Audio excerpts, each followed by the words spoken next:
할렐루야. 네. 사모님께서 키가 크니까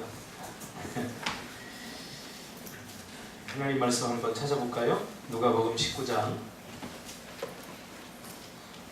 요거까지 읽어주셔야 되는데 사회가 처음이라 누가복음 19장 11절에서 17절까지 함께 보겠습니다. 한 절씩 교독하겠습니다. 누가복음 19장 11절에서 27절까지 볼 건데요. 17절까지만 합독으로 통독하겠습니다. 교독하겠습니다. 제가 먼저 읽겠습니다. 그들이 이 말씀을 듣고 있을 때에 비유를 더하여 말씀하시니 이는 자기가 예루살렘에 가까이 오셨고 그들은 하나님의 나라가 당장에 나타날 줄로 생각함이더라.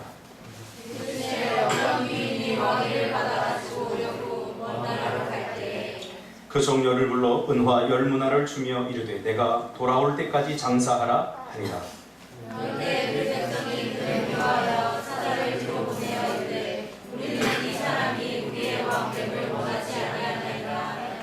귀인이 왕위를 받아가지고 돌아와서 은화를 준 종들이 각각 어떻게 장사하였는지를 알고자 하여 그들을 부르니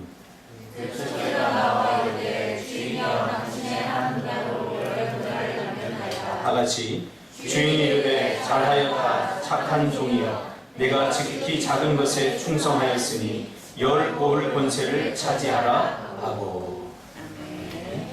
우리 옆에 있는 분들과 한번 인사할까요? 내가 더 많이 사랑하겠습니다. 내가 더 많이 사랑하겠습니다. 할렐루야.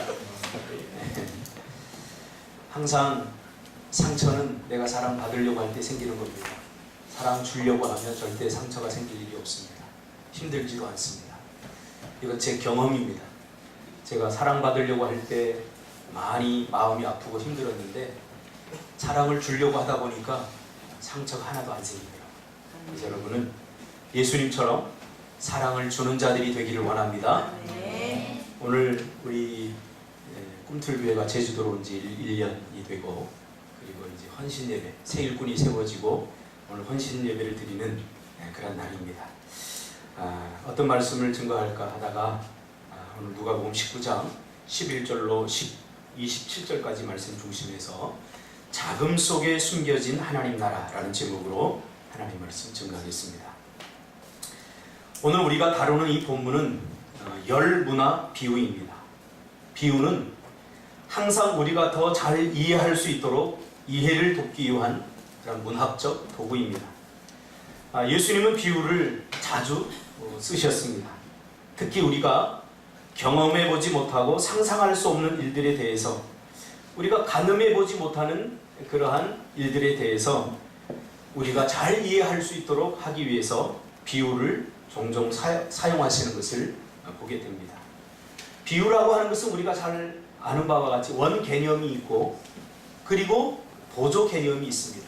보조 개념을 통해서 원 개념을 이해하도록 하기 위해서 비유를 사용하는 거죠.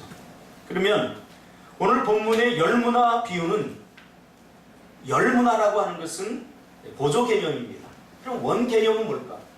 예수님께서 뭘 우리에게 이야기해 주고 싶어서 이 열문화라고 하는 비유를 통해서 우리에게 말씀해 주실까? 여기 궁금증을 가지고 본문을 한번 살펴보겠습니다. 한 귀인이 오늘 본문에 보니까 왕위를 받아가지고 오려고 먼 나라로 갈 때 그 종 열을 불러 내가 돌아올 때까지 장사하라 하니라. 그러면서 각각 10사람에게 한 문화씩을 나누어 주게 됩니다. 이것은 하나님 나라에서 미래에 일어날 일들에 대한 비유입니다. 아직 일어나지 않았지만 앞으로 일어날 일들에 대해서 예수님께서 지금 이 비유로 말씀하는 겁니다. 그러니까 오늘 본문에 나오는 이 귀인은 예수님을 말하는 거죠. 예수님을 비유하는 거죠.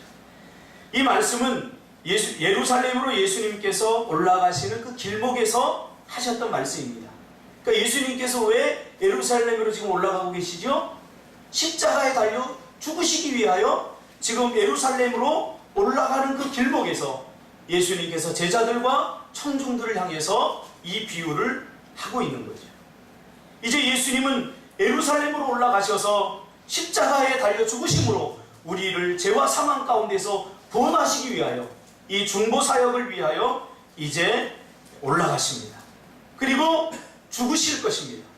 그리고 죽음으로 끝나는 것이 아니라 다시 부활 승천하셔서 이 땅 위에 하나님으로부터 왕으로서의 모든 통치권을 가지고 이제는 심판권을 가지고 다시 재림하여 올 것이다 하는 것을 비유해서 말씀하고 계시죠.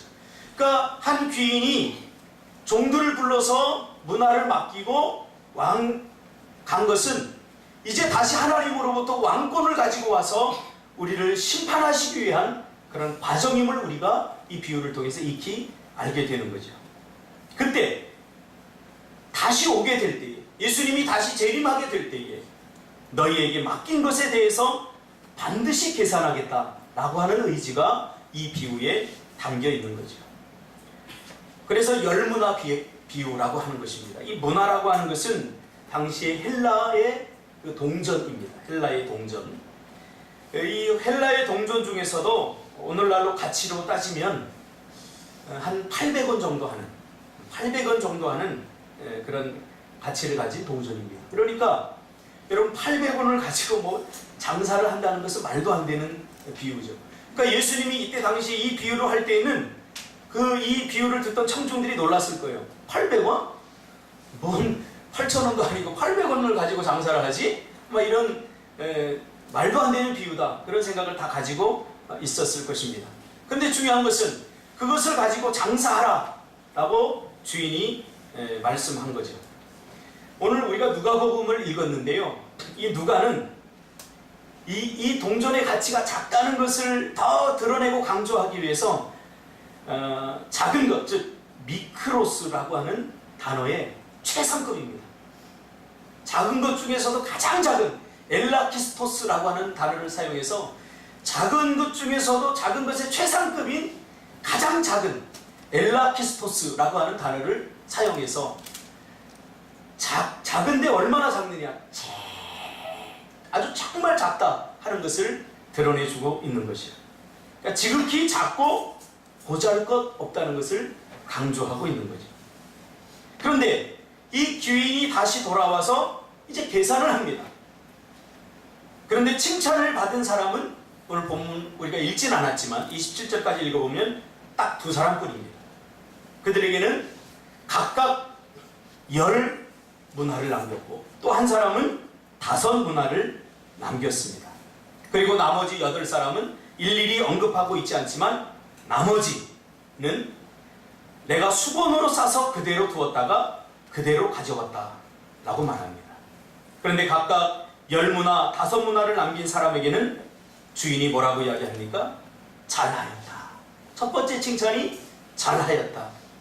칭찬받은 이유는 그 다음에 나옵니다. 착한 종이요. 잘하였다. 착한 종이요. 내가 지극히 작은 것에 충성하였다 라고 평가합니다. 반면에 나머지 8사람에게는 악한 종아, 내가 내 말로 너를 심판하노니 너는 내가 부지하는 것을 취하고 심지 않은 것을 거두는 엄한 사람인 줄 알았느냐. 그러면서 그것을 빼앗아 10문화 가진 자에게 주라고 그렇게 말합니다. 그러면서 예수님께서 아주 의미심장한 말을 합니다. 무릇 있는 자는 받겠고 없는 자는 그 있는 것도 빼앗기리라. 이 비유는 예수님이 우리를 구원해 주시기 위해서 십자가에 달려 죽으시고 부활하셔서 다시 심판주로 오실 것을 기다리는 오늘 우리들의 삶을 그대로 반영해 주고 있습니다. 우리가 지금 어디에 머물러 있습니까? 예수님께서 십자가에 달려 죽으시고 모든 구원을 이루어 주시고 이제 부활을 승천하셔서 하나님 보좌 우편에 계십니다. 그 예수님은 다시 우리에게 재림하실 것입니다. 그때는 심판주로 오실 것입니다. 지금 우리는 그러한 삶의 정황 가운데 있는 거죠. 주님으로부터 무엇인가를 한 문화씩을 다 받은 그런 자들로서 이 땅에 우리가 존재하고 있는 거죠. 주인 되신 주님은 우리에게 맡기셨습니다. 한 문화씩을. 이것은 하나님이 우리에게 맡기신 것들은 우리가 감당할 수 없을 만큼 힘겹거나 어렵거나 무겁지 않다는 것을 강조해주고 있습니다. 왜 하필이면 한문화입니까? 이때 당시의 사람들도 겨우 한문화야 다 이렇게 생각했을 것입니다. 이 한문화라고 하는 것은 많은 것을 의미해 주지만 특별히 우리에게 맡기신 것들은 우리가 감당할 수 없을 만큼 힘들거나 어렵거나 무겁지 않다는 것을 한편으로는 반영해 주고 있는 것입니다. 누구나 할 수 있을 만큼 너무나 쉽고 가벼운 것들입니다. 아주 작다는 것입니다. 작은 것 중에서도 너무나 작다는 것입니다. 작고 보잘것없는 것에 대한 사람들의 반응은 어떻습니까? 작고 보잘것없다. 사람들은 이런 것들을 좀 하찮게 여깁니다. 중요하게 여기지 않습니다. 우리는 세상과 또 하나님이 맡기신 일들에 과연 어떤 반응을 보이면서 살고 있는가? 세상 것들에 대해서는 굉장히 중요하게 여깁니다. 뭘 보면 아냐면 야근하는 것을 보면 알 수 있습니다. 여러분, 회사에서 무슨 일을 맡기고 그 일을 다 하지 못하면 야근을 하죠. 어제도 우리 명균 집사님 보니까 야근을 하더라고요. 이렇게까지. 야근. 목사님 야근해야 됩니다. 근데 교회에 맡겨진 일은 야근을 할까?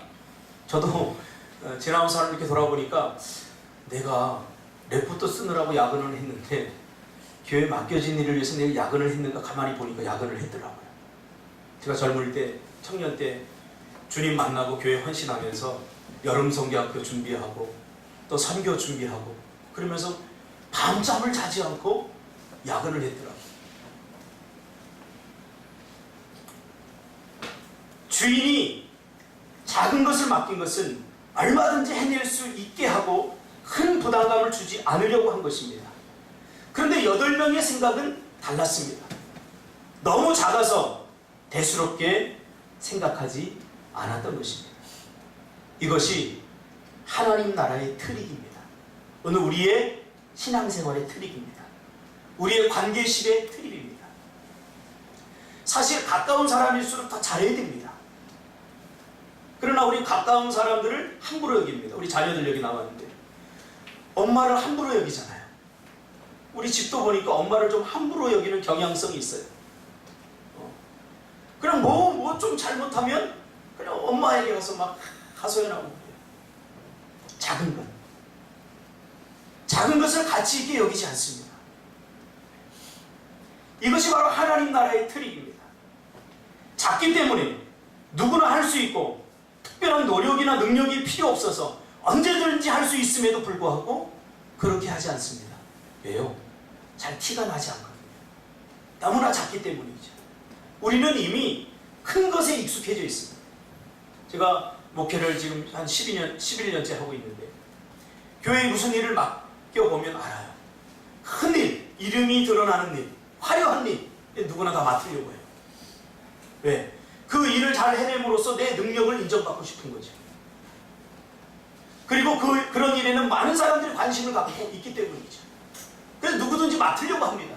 그런데 보이지 않는 일, 작고 사소한 일, 가치 없는 일이라고 생각하는 일들에는 관심이 별로 없어요. 이것이 바로 하나님 나라의 트릭이라는 거예요. 오늘 한국 교회에도 마찬가지입니다. 누가 이 작은 교회에 누가 관심이 있겠습니까? 크고 화려한 교회들 관심 많지 않습니까? 목사님들도 마찬가지예요. 목사님들도 큰 교회 목회하는 사람들 얼마나 관심이 많습니까? 그래서 우리가 인터넷 설교도 막 들으려고 하지 않습니까? 그러나 저는 정말 이것이 하나님 나라의 트릭이라고 생각합니다. 제가 교회 일 하면서 너무 가슴 아픈 것 중에 하나가 바로 이겁니다. 많은 사람들이 큰 것, 화려한 것에 관심이 있는데 작은 것에는 관심이 없다는 거예요. 근데 중요한 게 뭔지 아세요? 하나님은 작은 것에 관심이 있다는 거예요. 이것이 바로 하나님 나라의 트릭입니다. 선교하자, 비즈니스 선교하자, 팔을 걷어붙이고 나섭니다. 그러나 사소하고 작은 것들, 예배 시간 지키고 청소하고 쓰레기 하나 줍고 성가 연습에 빠지지 않고 이런 것들을 별로 중요하게 여기지 않습니다. 그 사람이 하는 것을 보면 그 사람이 무엇에 관심을 가지고 있는지 우리는 알게 됩니다. 오늘 본문에서 우리는 어떤 사람에 해당이 될까요? 좀 질문하고 싶지 않은 질문이지만 한번 질문을 해보세요. 오늘 10사람 중에 나는 과연 어떤 사람에 해당이 될까? 오늘 본문은 누가 하나님 나라의 백성이 될 수 있나? 누가 하나님 나라의 백성인가를 묻는 것이 아니라 이미 하나님 나라의 백성된 사람들은 어떤 자세와 태도를 가지고 살아가야 되는가? 이 종말을 살아가야 되는가? 그것을 질문하고 있죠. 어떤 마음의 자세와 태도를 가지고 살아가야 됩니까? 하나님이 중요하게 여기는 것, 작은 것들, 사소한 것들, 우리가 가치 없다고 여겨서 별로 중요하게 생각하지 않은 그런 것들에 관심을 가지고 살아가야 된다는 것입니다. 하나님 나라는 항상 이 세상 나라와 반대로 움직이는 것 같습니다.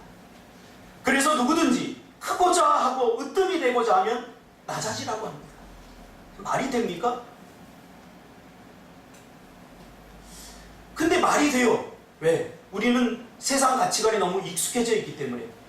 이런 이야기를 들으면 우리가 갈등하고 뭔가 이 안에서 주님은 분명히 크고자 하면 낮아지라고 했는데 하면서 갈등이 일어나야 되는데 갈등이 일어나지 않아요. 왜? 우리는 이미 말로는 이해하면서도 삶으로는 세상적으로 살아가고 있다는 거예요. 그래서 제가 늘 강조하지만 한국교회 성도들은 말씀대로 믿는 게 아니라 생각은 불교적으로 하고 삶의 방식은 유교적이고 급할 때만 하나님을 찾는 걸 보면 샤머니즘적입니다. 이거 뭐라 해야 돼요? 정말로 오늘날 이 한국교회 가정들이 말씀 중심으로 산다면 가정이 불행해질 가정이 하나도 없어요. 그러나 세상 가치관을 여전히 가지고 말씀대로 살려고 하니까 안 되는 거예요. 제대로 하면 되는데 제대로 안 하니까 문제가 생기는 거예요. 말씀에 순종하면 나타나는데 말씀에 순종 안 하니까 나타나지 않아요. 행복해지려면 성경은 뭐라고 합니까? 고난을 자처하라고 합니다. 근데 우리는 고난을 뭐라고 생각합니까? 저주라고 생각해요. 고난을 싫어요. 광야로 가라 그러면 다 싫어요. 하나님의 말씀은 자꾸 세상의 가치관과 충돌을 이렇게 일으킵니다. 부자가 되려면 자기가 가진 것을 자꾸 나눠주려고 합니다. 나눠주라고 합니다. 근데 우리는 어때요? 나눠주려고 하니까 아깝잖아요. 그러니까 창고를 자꾸 더 큰 창고를 짓잖아요. 그래서 거기다 자꾸 여러분 통장에 지금 얼마 들어있어요? 자꾸 지금 여러분 창고 짓는다고 하니까 뭐 이렇게 짓는 것만 창고인 줄 아십니까? 이 통장도 창고예요. 왜? 이거 없으면 내 미래가 보장이 안 되니까. 내일 먹을 것을 염려하지 말라. 들의 백합화를 보나 내가 다 먹이시고 입히겠다 하고 하나님이 약속을 주셨지만 이 약속을 믿지 못하는 우리는 어떻게 해요? 돈을 의지하고 더 큰 창고를 자꾸 짓고 있잖아요. 칭찬을 받으려면 큰 것이 아니라 작은 것을 소홀히 해서는 안 됩니다. 하나님께서 하나님 나라를 일부러 숨겨 놓은 것이 아닙니다. 사람들의 허황됨과 세상의 가치를 붙들고 살아가기 때문에 눈에 보이지 않으므로 감춰져 있는 거죠. 오늘 본문을 함께 나누면서 우리가 다시 한번 기억해야 될 것이 있습니다. 작은 것, 가치 없다고 생각하는 것, 그래서 우리가 소홀히 여겼던 것, 그것이 무엇이든지 말이죠. 사람도 마찬가지입니다. 저는 사람과 이렇게 관계를 하면서 참 이상한 것이 있어요. 친해지면 친해질수록 사이가 더 멀어지는 걸 발견하게 돼요. 왜 그럴까 보니까 친하면 친해질수록 예의를 더 잘 지켜야 되는데 오히려 함부로 해요. 저 사람이 이런 사람이야. 이 사람이 이런 사람이야. 그러면서 딱지를 붙이고 함부로 대하는 것을 보게 됩니다. 아닙니다. 더 친할수록 더 소홀히 해서는 안 됩니다. 부부 사이도 마찬가지입니다. 부부 사이도 저희도 이제 결혼한 지 한 24년이 되는데 제가 한 24년을 살아보니까요, 여자들이 큰 것에 감동하고 있진 않습니다. 물론 요즘 여자들 큰 것에 감동하더라고요. 뭐 이렇게 만들어주면 지지리 군상 이런 거 만들어주지 말고 돈으로 달라고, 그런 시대가 되었는데 그 가치를 이겨내지 못하는 거죠. 그 가치. 지금 이런 세상이 됐습니다. 작은 것, 이런 것들을 별로 중요하게 여기지 않습니다. 그런데 성경은 우리의 진정한 행복은 작은 것에 있다라고 그렇게 말해주고 있습니다. 특별히 하나님 나라도 마찬가지죠. 오늘 생일꾼 헌신 예배입니다. 여러분 2019년도를 이제 하나님께서 여러분이 각자에게 사역들을 맡겨주셨습니다. 어떤 사람은 성가대로, 어떤 사람은 주일학교 교사로. 충분히 할 수 있습니다. 한 문화입니다. 한 문화입니다. 크지 않습니다. 다 할 수 있기 때문에 하나님 맡겨주신 것입니다. 그런데 어떤 마음을 가지고 이 사역을 감당해야 되느냐, 우리 마음의 자세와 태도가 중요합니다. 작은 것을 소홀하게 여기지 않아요. 작은 것을 소홀하게 여기지 않아 말아야 돼요. 우리 청소년부 교사들 이번에 청소년부가 한 사람도 없어요. 그렇죠? 근데 제가 어제 예배 드리는 거 감동을 받았어요. 아니 청소년부 예배 청소년이 한 명도 없는데 예배를 드려요. 교사 4명인가 5명이 모였어요. 이게 작은 것에 충성하는 겁니다. 과정이 중요합니다. 결과는 하나님의 몫입니다. 자꾸 결과까지 내가 신경 쓰려고 하지 마세요. 결과는 하나님의 몫입니다. 예수님이 이제 오시면 다 심판할 거예요. 심판할 때 내가 어떻게 될까, 그거 신경 쓰지 말고 우리에게 맡겨진 것이 무엇인가. 충성이란 말은 과정에 가장 적합한 말입니다. 어떻게 결과에 충성합니까? 과정에 충성하는 거죠. 그렇죠? 하나님께서 여러분이 맡겨주셨어요. 뭐 청소년들 한 명도 없는데 무슨 예배야. 맡기셨으면 그것을 소중하고 중요하게 얘기됩니다. 반드시 올해 청소년부 부흥이 일어날 줄 믿습니다. 저희 교회 자체가 그랬어요. 저희 교회 자체. 아니 무슨 작은 교회가 무슨 한 달에 100만 원씩 선교비를 내? 선교사님이 그런 얘기를 하더라고요. 제가 이번에 갔더니 제 손을 꼭 잡으시면서 감사하다. 감사해요. 아니 뭐 저희가 당연히 해야 될 일인데요. 그런데 본인 파송한 교회에서도 우리만큼밖에 헌금을 안 해준대요. 파송한 교회에서. 그리고 큰 교회에서들도 이렇게 하는 걸, 물론 그거를 뭐 비난하는 것은 아닙니다. 5만 원, 10만 원 이렇게 하면서 선교 보고해달라 그래서 막 까다롭게 막 한대요. 근데 우리는 어때요? 한 달에 100만 원 꾸준히 보내면서 하나도 요구 안 했어요. 선교사님이 알아서 쓰시겠죠. 알아서 잘못 쓰면 하나님이 하시는 거기 때문에 우리가 감당할 일이 아니에요. 그러면서 이렇게 최선을 다해서 선교해주고도 생생내 주지 않아서 고맙습니다. 그래서 올 때 우리가 뭐 할 건 없어갖고 명균 집사님 우리 팀장한테 뭐 돈 좀 남은 거 있어요. 했더니 목사님 이만큼 남았어요. 그래서 제 사회를 틀어서 이렇게 줬어요. 근데 말레이시아로 이렇게 넘어왔는데 문자가 하나 왔어요. 그 문자가 참 아이러니해요. 뭐라고 문자가 하냐면, 목사님 우리보다 훨씬 못 살면서 우리를 이렇게 섬겨주셔서 고맙습니다. 맞아요. 가니까 우리 선교사님은 우리보다 훨씬 잘 살더라고요. 훨씬 잘 살고 집도 훨씬 크고 잘 살더라고요. 근데 그렇게 생각하면 안 돼요. 그 낯선 땅에서 얼마나 고생하고 있습니까? 그래서 저는 우리 얼마나 많은 혜택을 누리고 있습니다. 그래서 가면 뭔가라도 하나 더 해주고 싶어요.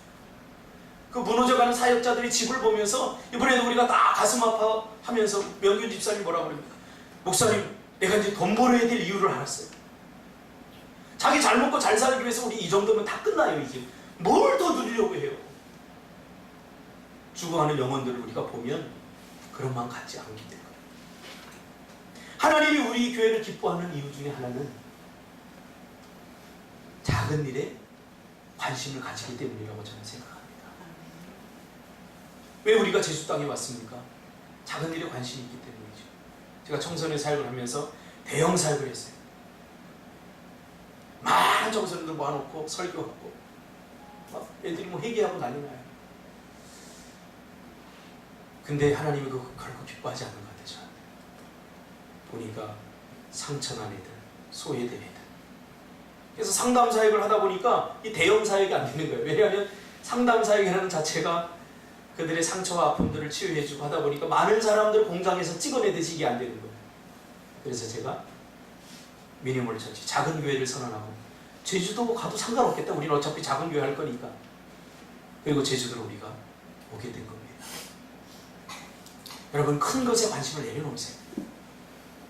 우리 주변에 소외된 자들, 작은 자들, 상처난 자들, 교회 안에들은 많습니다. 목사에게 상처받은 사람, 교회에 상처받은 사람. 그래서 제가 이야기해요. 절대 상처받지 말라고. 절대 목사한테 상처받지 말고, 절대 교회에 상처받지 마세요. 우리가 이와 같은 사람들이에요. 갈라디아서 분명히 이야기하잖아요. 우린 괴물이라고. 주님의 은혜 없는 우리는 괴물이에요. 모든 음란과 흉악함과 갈라디아서의 5장에 말하고 있는 그 모든 우상숭배 이런 것들이 다른 사람의 이야기가 아니라 주님의 은혜 없이 살아가는 우리의 모습입니다. 우리의 모습. 그러므로 결과는 하나님께 다 맡기고 우리는 오늘을 심판주로 다시 오실 그 주님을 우리가 기대하면서 하나님이 우리에게 맡겨준 게 뭡니까? 그 일들을 내가 잘 감당하는가. 제발 큰 거 하려고 하지 마세요. 어제도 제가 좀 화가 났어요. 우리 준석 집사님 뭐 일이 있어갖고 내가 문을 딱 여는데 문 앞에 쓰레기가 한가득이에요. 이건 믿음 있는 사람의 자세가 아니에요. 믿음 있는 사람의 삶의 자세가 되는 거 아니에요. 신앙은 삶이거든요. 제가 늘 강조하잖아요. 집은 쓰레기장처럼 해놓고 옷은 화려하게, 이거는 믿음의 사람이 아니에요. 믿음의 사람입니다. 삶으로 드러내야 되는 거죠. 삶으로. 그래서 제가 그 자리에서 화내면 또 감정적으로 나올 것 같아서 묵상하고 기도하고 그리고 전화했어요. 그 앞에 문 앞에 쓰레기 좀 치워놔 준서가. 그랬더니 아침에 출근할 때 들고 가더라고. 할렐루야. 작은 것에 이 찬양 인도하는 것보다 더 중요한 것은 내 집을 깨끗이 하는 거예요. 우리가 신앙을 자꾸 이상하게 우리가 신앙생활을 해요. 삶으로 드러내야 돼. 삶으로. 다른 사람들한테 잘하면서 내 아내에게, 내 남편에게 막 묵뚝져가 함부로 대해서는 안 돼요. 하나님의 말씀을 실천하고 증거해야 될 첫 번째 장소는 내 가정이고 내 가까운 주변 사람들이에요. 이게 신앙이고 이게 믿음인 것입니다. 말 한마디라도 함부로, 내가 무슨 말을 했는데 상처 준 사람들은 잘 기억을 못해요. 내가 그런 말을 했어? 작은 것을 중요하게 여기지 않는 거죠. 제발 제 앞에서 다리 짧은 이야기 좀 하지 마세요. 키 이야기 좀 하지 마세요. 꼭 내 앞에서 사람들이 키 이야기하고 다리 짧은 거 이야기해요. 내가 아무렇지도 않은 것 같이 생각하지만 저도 영향을 좀 받는 것 같아요. 작은 거, 소중한 거, 작지만 우리의 가치 없다고 여길 수 있는. 여러분 생각해 보세요. 그동안 우리가 무심하게 여겼던 우리 부모님에게 따뜻한 말 하면, 우리 자녀들에게 수고했다 말 하면 당연하다고 생각하면 안 됩니다. 오늘 2019년도 우리가 살아가면서 하나님의 나라는 이 작음 속에 숨겨져 있다는 것을 기억하고 크고 화려한 것들을 다 내려놓으시고 작은 것에 충성하는 여러분들이 되시기를 주님의 이름으로 축복합니다. 기도하겠습니다.